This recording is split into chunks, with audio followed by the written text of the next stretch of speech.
गाड़ी।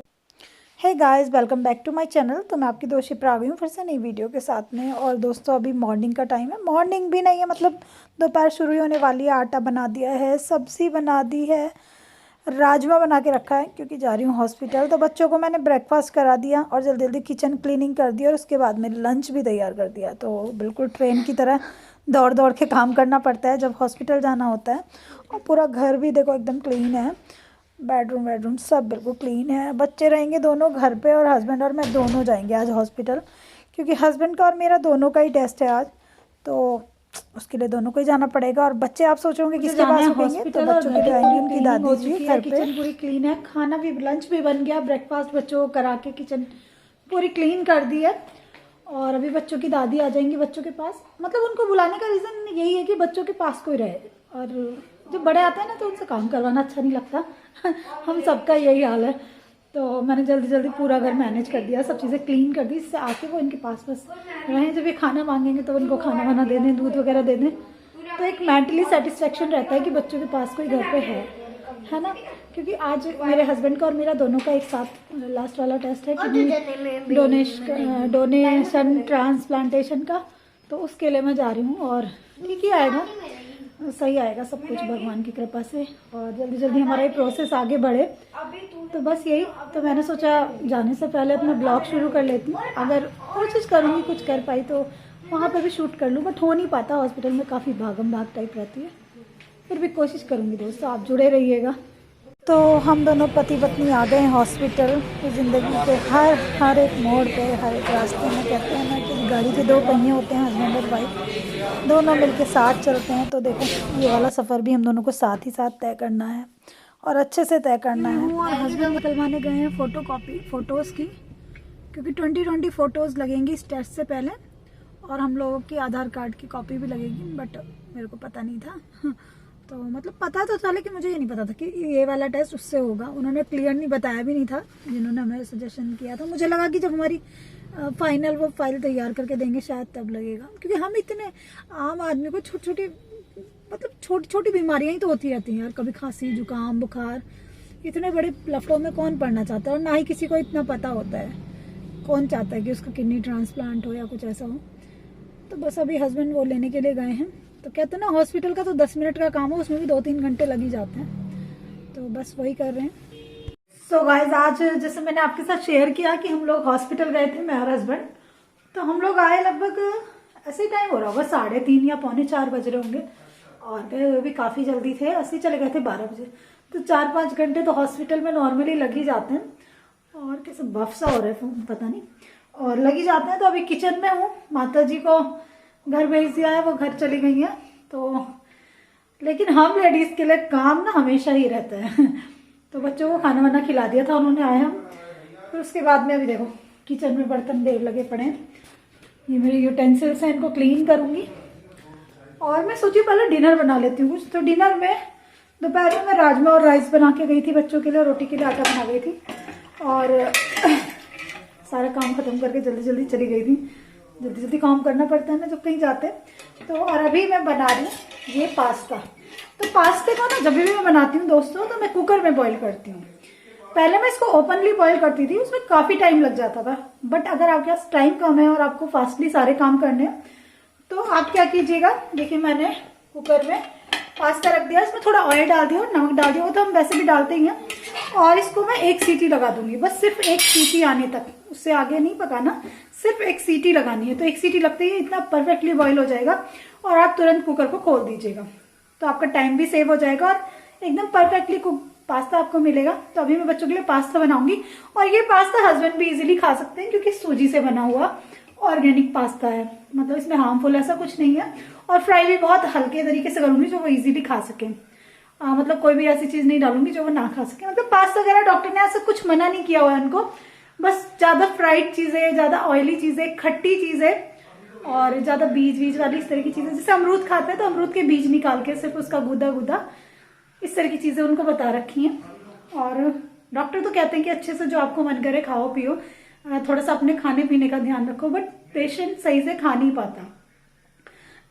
मुझे पता है मैं उनको खाना कैसे खिलाती हूँ, बहुत मुश्किल से खाना खिलाती हूँ। और एक टाइम तो ऐसा था, मुझे याद है, जब उनको ये बीमारी लगी थी ना, मैं पहले खाना बनाती थी जैसे खिचड़ी वगैरह, ये मैंने स्टैंड पे रख लिया। अब ना हाथ धो गया, थक भी गई हूँ यार, हॉस्पिटल से आके थक जाते हैं। तो क्या करती थी पहले, जैसे मूंग की दाल की खिचड़ी बनाती थी, उनके मुंह के अंदर पूरा मुंह की स्किन पूरी अंदर से जल गई थी, और चेहरा देखिए आज मेरा कितना खराब सा लग रहा है, थका हुआ सा। तो सीटी में बॉईल कर देती थी बिना ऑयल के, खिचड़ी बनाती थी, उसमें कोई घी नहीं डालता था। फिर उसको मिक्सर ग्राइंडर वाला जो जार होता है उसमें पीस के उसका लिक्विड एक सूप सा बनाती थी, फिर उनको खिलाती थी। अगर लौकी की सब्जी बनाई है तो लौकी बना लेती थी, फिर उसमें रोटी डिप कर देती थी, फिर उसको एक मिक्सर ग्राइंडर में चलाती थी, फिर उसका लिक्विड सूप बनाती थी, फिर उनको धीरे धीरे खिलाती थी।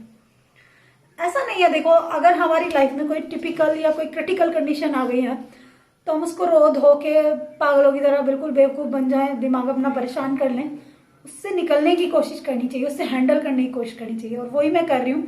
और रोने धोने से और दिमाग को परेशान करने से बेहतर होता है कि आप उस चीज़ को हैंडल करके चलो, तो आपको आपकी उसमें से निकलने की उम्मीद ज़्यादा रहती है। लेकिन आप रोओगे धोओगे, अपने आप को परेशान करोगे, तो उससे पता है क्या होगा, जो जिसको प्रॉब्लम है वो तो है ही बेचारा प्रॉब्लम में, आप भी अपनी तबीयत खराब कर लोगे। फैमिली को कौन संभालेगा?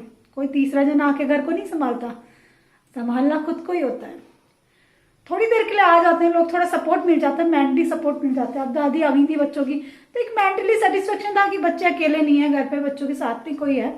लेकिन सबको अपने अपने काम है, सबको अपनी अपनी जिम्मेदारियां निभानी है, फिर वो भी चली गई, उनको वहां की जिम्मेदारी निभानी है, मुझे यहाँ की निभानी है। तो बस यही है जिंदगी, और जिंदगी में क्या रखा है। तो अभी देखिए किचन क्लीनिंग की थी तो उसका फायदा हुआ ना, कितनी ओपन और कितनी खाली खाली किचन दिख रही है। थोड़ा सा मैनेज करूंगी बट टाइम नहीं लग रहा, तो इसमें एक सीटी लगा लेती हूँ, उसके बाद आपके साथ में रेसिपी को शेयर करूंगी। बॉयल होते हैं पास्ता, तो मैं सोची इतना मैं अपने यूटेंसिल्स क्लीन कर लेती हूँ ना, लेकिन मैं बर्तन ना बिना एप्रन पहने मैं बर्तन नहीं धो सकती, मुझे ऐसा लगता है मेरे कपड़े गंदे हो जाएंगे। तो मुझे आदत है शुरू से ही एप्रन पहन के तभी मैं बर्तन धोती हूँ। और अगर मैं जैसे कहीं जाती हूँ ना, मैं ससुराल जाती हूँ, मुझे बर्तन वॉश करने हो तो मैं मम्मी से कहती हूँ, मम्मी पहले मुझे कुछ ऐसा दे दो, कॉटन का दुपट्टा या कुछ ऐसा दे दो जो उसको मैं बांध लूँ और मुझे ठीक लगे, मतलब मेरे कपड़े नहीं गंदे हो। होता है ना, मुझसे नहीं हो पाता ऐसे। तो पहले मैं अपने ये ढेर को साफ करती हूँ, जो कि बहुत जरूरी है, क्योंकि बर्तन सिंक में भरे हुए ना बहुत गंदे लगते हैं और उससे हमारा काम फैलता रहता है। सो गाइज आ गई हूँ किचन में और बस बर्तन क्लीन कर रही हूँ। और ये टैटू ना मैंने अपने हाथ पे लास्ट ईयर नहीं 2 इयर्स हो गए होंगे। मैं और हस्बैंड जब दिल्ली जाते थे ना ट्रीटमेंट के लिए हस्बैंड के, तो मुझे ऐसे ऐसे काम करना बहुत पसंद है। तो मैंने अपने हस्बैंड से बोला यार मुझे टैटू बनवाना है, टैटू बनवाना है। फिर वो मुझे एक मॉल में लेके गए, वहाँ पे उन्होंने मेरे हाथ पे टैटू बनवाया। ऐसी हूँ मैं, क्या करूँ, शौक भी तो पूरे करने ज़रूरी होते हैं, लाइफ एक ही बार मिलती है दोस्तों। तो रोने से अच्छा है इसको खुश होके बिताओ, जो है ज़िंदगी है, जैसे किस्मत में लिखा है वो तो सब होना ही है, और सब ठीक हो जाएगा। नॉर्मली हैंडल करके चलेंगी चीज़ों को तो सब धीरे धीरे सेट होती जाएंगी। तो पहले पानी निकाल लेती हूँ बर्तनों में ना, तो वो ठीक रहते, फिर वो जो स्क्रबर होता है वो गंदा नहीं होता। तो पहले मैं तो यही करती हूँ, सारे बर्तनों में पानी निकाल लेती हूँ और जितना बचा हुआ खाना होता है वो अलग निकाल के बाहर रख देती हूँ। डॉगी आ जाते हैं, काऊ आ जाती है हमारे घर के बाहर। तो बस यही कर रही हूँ मैं, और मेरे ख्याल से हर एक लेडी को ही किचन में ये दिन में कई बार ये जो काम होता है ना, ये दिन का मतलब दिन में होने वाला सबसे ज़्यादा बार वाला काम है। कपड़े भी हम एक बार वॉश करके छुट्टी हो जाती है, और पोछा भी एक बार लग जाता है, और सब क्लीनिंग भी एक बार हो जाती है। लेकिन ये बर्तन जो है ना, ये दिन भर फैलते रहते हैं और हम लेडीज़ इनको धोते रहते हैं। और अगर आपको बिल्कुल भी सिंक में बर्तन अच्छे नहीं लगते तो आप मेरी तरह ही करते होंगे, बार बार बर्तन वॉश करते रहते होंगे। तो मैं भी सिंक भरने नहीं देती, ज़्यादा बर्तन क्लीन कर देती हूँ। पास्ता दिखाती हूँ, मैंने कुकर से निकाल लिया है, गर्म पानी सारा इसका छान लिया है, थोड़ा सा ठंडे पानी में इसको डिप कर लिया है, मतलब निकाल लेते हैं ठंडे पानी में एक बार। बिल्कुल परफेक्टली कुक हुआ है, बिल्कुल ओवर कुक नहीं हुआ और अंडर कुक नहीं हुआ। तो एक सीटी आप पास्ते को लगा लीजिए, एकदम परफेक्टली ये कुक हो जाता है। अभी बहुत ज़्यादा मैंने बनाया नहीं, क्योंकि डिनर में हम लोग बहुत लाइट और बहुत हल्का खाना खाते हैं, क्योंकि मेरे हस्बैंड डिनर में ज़्यादातर एग खाते हैं, क्योंकि उनको डॉक्टर ने बताए हुए हैं एग प्रोटीन वाली डाइट ज़्यादा बताई हुई है, और मैं एग वैग खाती नहीं हूँ, तो मुझे तो कुछ बनाना ही होता है। तो वो शाम को जो भी हम बनाते हैं उसमें तो थोड़ा बहुत कुछ खा लेते हैं, और अपना ज़्यादातर एग वगैरह ही खाते हैं। तो चलिए इसको फ्राई करते हैं। कढ़ाई में सरसों का तेल डाल दिया, और ये मैंने वेजिटेबल्स कट कर ली हैं। जो मेरे पास सब्जियां हैं वही कट की हैं। मेरे पास सिर्फ टमाटर, प्याज और लहसुन है ना। मेरे पास कैरेट है और सब्जियां भी मेरे पास नहीं है। और टमाटो मैंने छील लिए हैं, उनका छिलका उतार लिया, उनके बीज भी निकाल दिए हैं, क्योंकि टमाटर का छिलका और बीज मेरे हस्बैंड को नुकसान करते हैं, तो इसलिए मैंने वो निकाल दिए हैं और सिर्फ उसका जो गूदा होता है ना उसको कट कर लिया है। अभी मैं थोड़ा ये ज़्यादातर मैं यूज़ करती हूँ सरसों का तेल या फिर देसी घी, लेकिन रिफाइंड भी मैं ऑप्शनल रखती हूँ। कभी कोई ज़्यादा लोग हैं और पूड़ी वगैरह बनानी है तो मैं सारी देसी घी में तो उतार नहीं सकती, बीमारी का घर है मेरा, बहुत चीज़ों को मुझे मैनेज करके चलना पड़ता है और बहुत सी चीज़ें सरसों के तेल में बनती हैं, बहुत सी नहीं बनती, तो इसीलिए मस्टर्ड ऑयल मैं ज़्यादा यूज़ करती हूँ। और जो दूसरा मेरा ऑयल है वो मैं राइस ब्रांड ऑयल लाई हूँ। कैसा है आई डोंट नो, आपको पता हो तो आप कमेंट कर देना, क्योंकि सारे मेरे ख्याल से तो एक से ही होते हैं। और ये मेरे सरसों का तेल थोड़ा सा हीट करूँगी, क्योंकि हीट करने में इसकी स्मेल निकल जाती है, नहीं तो खाने में कुछ अजीब सी सरसों की सी स्मेल आती रहती है, वो अच्छी नहीं लगती है। हीट हो चुका है, बिल्कुल स्मेल जा चुकी है, तो इसमें मैं लहसुन डालूंगी।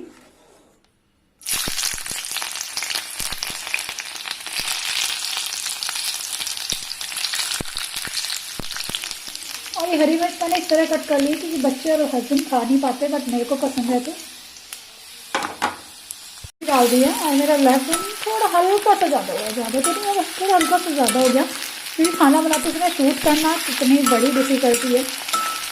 और मैंने ट्राईपॉड पे नहीं लगा रखा, आज फ़ोन को हाथ में ले रखा है। इसको मैं बिल्कुल हल्का सा ट्रांसपेरेंट कर लूँगी। तो मैंने इसमें टमाटर और हरी मिर्च डाल दी है। अब मैं इसमें बेसिक मसाले डालूँगी। मैं इसमें डाल दूँगी धनिया पाउडर, थोड़ा सा हल्दी पाउडर। सबका बनाने का तरीका अपना अपना अलग अलग होता है। थोड़ा सा चिली पाउडर तो मिक्स करेंगे।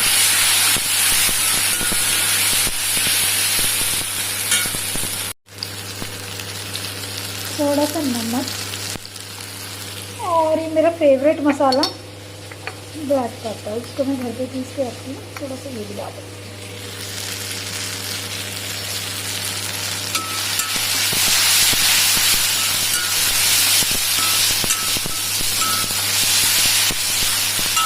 सो गाइस डिनर तैयार हो गया है, इसको मिक्स करके थोड़ा सा पकाऊंगी। तो आज का ब्लॉग आई थिंक आपको अच्छा लगेगा। और ये सब चीज़ें ज़्यादा बनानी पड़ती हैं क्योंकि घर में बच्चे हैं, बच्चों की चॉइस का भी ध्यान रखना पड़ता है। हस्बैंड ने तो खाया नहीं, उन्होंने एग खाए अपने,